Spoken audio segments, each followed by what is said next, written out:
السلام علیکم ناظرین، دنیا میں کامیاب لوگوں پر اور جو کامیاب کاروباری حضرات ہیں ان پر ایک ریسرچ کی گئی. ان سے یہ پوچھا گیا اگر تمہیں دوبارہ نئی زندگی مل جائے، اگر دوبارہ اس دنیا میں آنے کا موقع مل جائے تو وہ کون سے کام ہوں گے جو آپ سب سے پہلے کرو گے، اور وہ کون سی غلطیاں ہوں گی جن کو آپ کبھی بھی دہرانا پسند نہیں کرو گے. تو ناظرین، ان لوگوں نے یہ جواب دیا اگر ہمیں اس دنیا میں آنے کا دوبارہ موقع مل جائے تو ہم نے وہ رزق جو زندگی میں بہت تاخیر سے لینے شروع کیے، ہم وہ رزق زندگی میں بہت پہلے لینا شروع کر دیں گے. تو ناظرین، اس کو اسلامی ٹرمنالوجی میں توکل علی اللہ کہتے ہیں. اللہ تبارک و تعالی پر توکل کرنا، اللہ تبارک و تعالی پر بھروسہ کرنا. قرآن پاک میں بھی اللہ تبارک و تعالی فرماتے ہیں وَمَن يَتَوَكَّلْ عَلَى اللَّهِ، جو اللہ پر توکل کرتا ہے فَهُوَ حَسْبُهُ، اس کو اللہ کافی ہے. جو بندہ بھی اللہ پر توکل کرتا ہے ہمیشہ کامیابی جو ہے اس کے قدم چومتی ہے. آپ زندگی کے کسی بھی شعبے میں ہیں، کسی بھی فیلڈ میں ہیں، اگر آپ اللہ تبارک و تعالی پر توکل کرتے ہیں تو کامیابی آپ کا مقدر بن جاتی ہے. اللہ تبارک و تعالی اپنے جو اولیاء ہیں ان کے بارے میں کیا فرماتے ہیں؟ الا ان اولیاء اللہ، خبردار جو اللہ کے اولیاء ہیں لا خوف علیہم ولا هم یحزنون، نہ ان پر خوف ہوتا ہے نہ ان پر غم ہوتا ہے. جو اللہ پر توکل کرنے والے ہیں نہ ان پر غم ہوتا ہے نہ خوف ہوتا ہے. غم اس شخص پر ہوتا ہے جو ماضی میں رہتا ہے، جو پاسٹ میں رہتا ہے وہ ہمیشہ غمگین رہتا ہے، اور جو فیوچر میں رہتا ہے، جو فیوچر کے جو خدشات ہیں ان سے ڈرتا رہتا ہے، اس کے بارے میں سوچتا رہتا ہے، اس پر ہمیشہ خوف طاری رہتا ہے. فرمایا جو اللہ پر توکل کرنے والے ہیں لا خوف علیہم ولا هم یحزنون، نہ ان پر خوف ہوتا ہے نہ غم ہوتا ہے. جو اللہ پر توکل کرتے ہیں کامیابیاں ان کا قدم چومتی ہیں، وہ ہمیشہ مطمئن رہتے ہیں، ان پر نہ خوف آتا ہے نہ ان پر غم آتا ہے، وہ اطمینان میں رہتے ہیں. آج جو دنیا کے غیر مسلم موٹیویشنل اسپیکر ہیں وہ کانفیڈنس کو بڑھانے کے لیے سیلف الائنس پر زور دے رہے ہیں. وہ کہتے ہیں خود پر اعتماد کرو، یو تھنک، تم یہ سوچو آئی کین ڈو اٹ، میں یہ کر سکتا ہوں. یہ گھوڑے کی دعوت ہے. وہ کہتا ہے کہ خود پر اعتماد کرو. اور آلدو جو اعتماد ہے یہ زندگی میں کامیابی کے لیے ضروری ہے.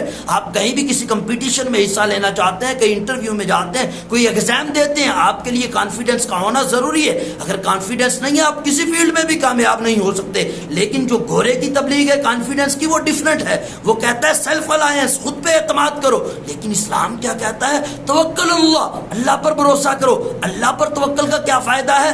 سیلف الائنس کا کیا نقصان ہے؟ کہ جب آپ اپنے آپ پر بھروسہ کر کے کوئی کام شروع کرتے ہیں اور آپ کو کسی ناکامی کا سامنا کرنا پڑتا ہے، آپ کہیں پر فیل ہو جاتے ہیں، آپ خود کو ملامت کرتے ہیں، آپ سمجھتے ہیں کہ میں اس کا ذمہ دار ہوں. اس کا نقصان کیا ہوتا ہے؟ آپ کے اندر ریگریٹ پیدا ہو جاتا ہے. جو انسان کو مینٹلی سب سے زیادہ ڈیمیج کرنے والی چیز ہوتی ہے وہ ریگریٹ ہوتا ہے. انسان جب سوچتا ہے کہ یہ جو غلطی ہوئی ہے، یہ جو بلنڈر ہوا ہے، یہ جو مسٹیک ہوئی ہے، اس کا ذمہ دار میں ہوں، وہ خود کو ریگریٹ میں مبتلا ہو جاتا ہے. یہ چیز اس کی ڈپریشن اور انگزائٹی کا بعض اوقات جو ہے سبب بنتی ہے. تو لیکن جو توکل اللہ ہے، اللہ پر بھروسہ کرنا ہے، اس میں کیا ہوتا ہے؟ اگر آپ کہیں پر فیل ہو جاتے ہیں، آپ سوچتے ہیں اللہ تعالیٰ نے اس میں بھی میرے لیے کوئی بہتری رکھی ہے، تو آپ ڈٹ کر مزید محنت کرتے ہیں اور اللہ تعالیٰ سے بہتری کی امید کرتے ہیں. اللہ تعالیٰ نے ہمارے لیے بہت سی مثالیں اسلامی تاریخ میں بھی اور قرآن پاک میں بھی بیان کی ہیں جو اللہ پر توکل کا درس دیتی ہیں. صحابہ اکرام نے اللہ پر توکل کرتے ہوئے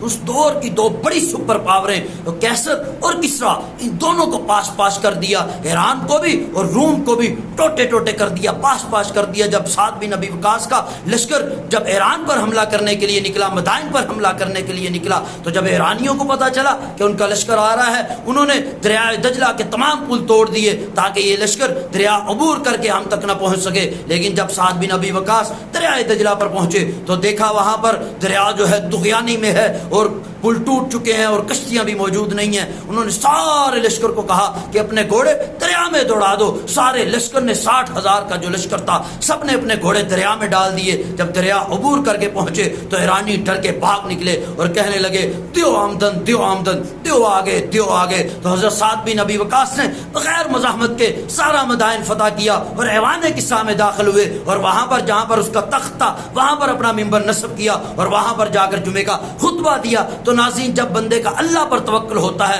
تو کائنات کی ہر چیز آپ کی مدد کے لیے جڑ جاتی ہے، چاہے دریائے دجلہ ہو، جتنی بھی طغیانی ہو تو پھر وہ رستہ دینے پر مجبور ہو جاتا ہے۔ جب اللہ پر توکل ہوتا ہے تو منزلیں آپ کا استقبال کرتی ہیں۔ اسی طرح جب صحابہ کرام نے رومن امپائر کو پاش کیا، رومن امپائر کے خلاف جنگیں لڑی، جب جنگ یرموک لڑی گئی، بہت شدید جنگ تھی، پورا یورپ امنڈ آیا تھا۔ بعض روایتوں میں 3 لاکھ کا لشکر ہے اور بعض میں 8 سے 10 لاکھ کا لشکر جو ہے وہ مسلمانوں کے مقابلے میں تھا، جبکہ مسلمان صرف 35 سے 40 ہزار تھے جو کفار کے مقابلے میں آئے تھے۔ مسلسل جنگ چلتی رہی، 5 دن تک جنگ چلتی رہی۔ جب چھٹا دن آیا تو جو ان کا ایک سردار تھا اس نے کہا کہ آج جو عرب تلواریں ہیں وہ عرب سے ٹکرائیں گی، کیونکہ ان کے پاس جو عیسائی تھے، جو یورپین تھے، ان کے پاس ایک عرب قبیلہ بھی موجود تھا، غسانی قبیلہ، جن کا جو سربراہ تھا وہ جبلہ بن اہم تھا۔ کہا کہ آج جو ہے غسانی جو ہے، جو عرب جو ہے وہی عرب سے ٹکرائیں گے۔ وہ غسانی قبیلہ عیسائی تھا،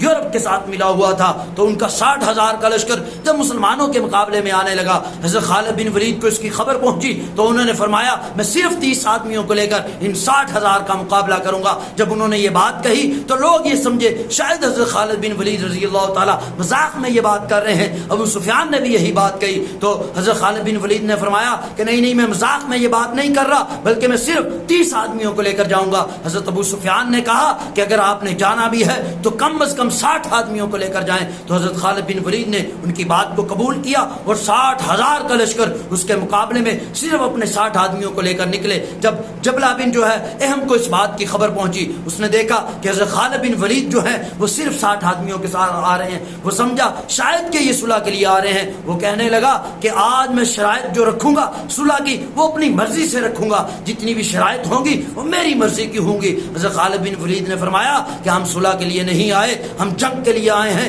ہم لڑنے کے لیے آئے ہیں۔ اس نے کہا کہ جاؤ ہم آپ سے نہیں لڑتے، کل کو عرب کی عورتیں یہ تانا دیں گی کہ 60 آدمیوں کو 60 ہزار آدمیوں نے مار دیا، یہ کون سی بہادری تھی۔ حضرت خالد بن ولید نے فرمایا نہیں تم ہم سے لڑ کر دیکھو۔ جب حضرت خالد بن ولید واپس نہیں گئے تو جو جبلہ بن اہم کا لشکر تھا اس نے مسلمانوں پر حملہ کر دیا۔ مسلمانوں کی جو 60 کی صف تھی 2 حملے کیے انہوں نے، دونوں باری میں وہ اس صف کو نہیں توڑ سکے۔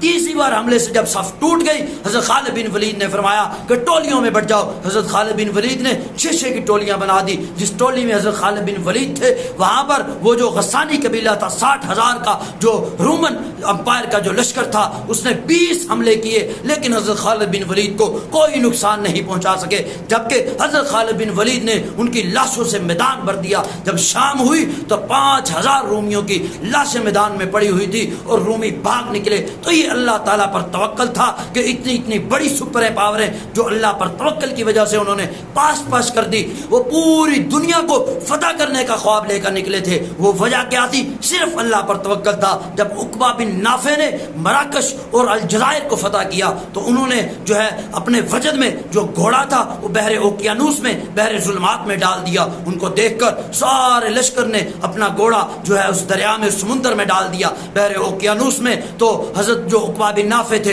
انہوں نے اپنی تلوار لہرائی اور آسمان کی طرف دیکھ کر کہا کہ یا اللہ اگر مجھے علم ہوتا اس دریا کے آگے بھی کوئی دنیا ہے، اگر مجھے اس دریا نے نہ روکا ہوتا میں اس دریا کو، اس سمندر کو عبور کر کے آگے جاتا اور آگے کی دنیا کو بھی فتح کر کے اسلام کا علم بلند کرتا۔ تو ناظرین یہ اللہ پر توکل تھا کہ جو منزلیں تھی ان کا استقبال کیا کرتی تھی۔ یہی وجہ ہے کہ عقبہ بن نافع پر علامہ اقبال نے کہا ہے دست و دست دریا بھی نہ چھوڑے ہم نے، بحر ظلمات میں دوڑا دیے گھوڑے ہم نے۔ تو ناظرین جب اللہ پر توکل ہوتا ہے تو پھر منزلیں استقبال کرتی ہیں اور کائنات کی ہر چیز آپ کی مدد کے لیے جڑ جاتی ہے۔ باقی ویڈیو سننے کا بہت شکریہ، اپنا بہت سا خیال رکھیں، اللہ حافظ۔